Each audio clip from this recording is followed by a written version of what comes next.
certain molars or wisdom teeth can become impacted, but your canine teeth may also become impacted, requiring surgical treatment.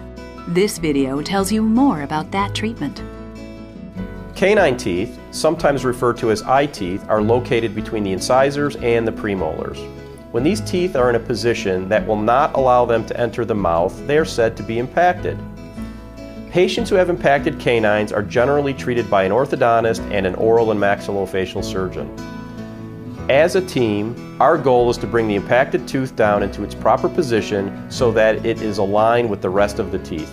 The American Association of Orthodontists recommends a first patient examination no later than the age of 7, in part so that the orthodontist can monitor teeth coming in, including the canines. Sometimes the removal of a certain baby tooth or making space for a canine tooth avoids the development of an impaction and need for more extensive oral surgery.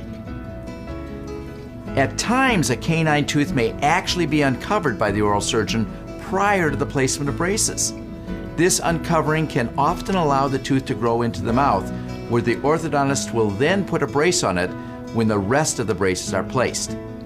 Finally, there are times where braces are first placed, making space for an impacted canine prior to referral for uncovering by the oral surgeon.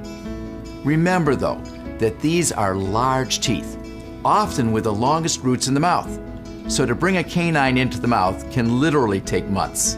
Treatment of impacted canines is usually a team effort involving both your orthodontist and an oral and maxillofacial surgeon. Your orthodontist will refer you to a surgeon who will meet with you to evaluate your individual situation, discuss the procedure, perform certain diagnostic tests, and schedule the surgery. For surgery, it's very important that the mouth be clean. We ask patients to brush and floss their teeth as usual. Ask your surgeon about restrictions on eating and drinking before surgery. Finally, it's best to go to surgery wearing loose and comfortable clothing. Surgery to expose an impacted canine is performed in the oral and maxillofacial surgery office using a local anesthetic or an IV sedation. The procedure generally takes about 45 minutes. During the surgery, the surgeon uncovers the crown of the tooth by removing some of the gum tissue and bone that surrounds it. Depending on the individual case, the oral surgeon may place a dressing over the tooth that will be removed after 10 to 14 days. In other instances, the oral surgeon will bond an orthodontic bracket and gold chain onto the exposed tooth.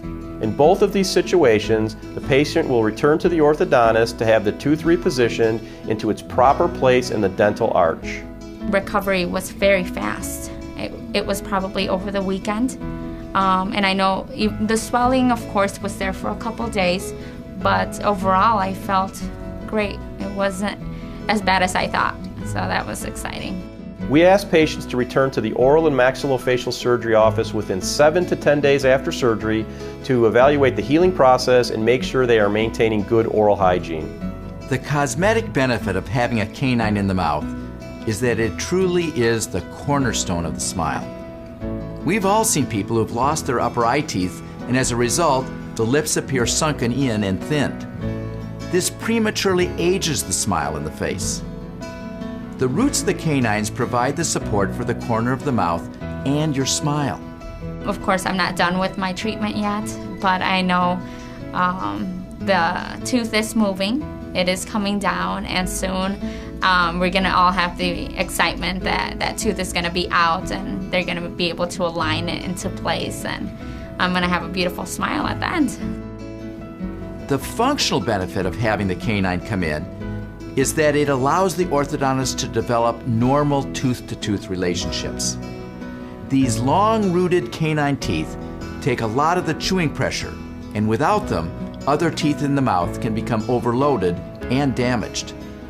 To find out more about the surgical treatment for impacted canine teeth, consult your orthodontist or your oral and maxillofacial surgeon.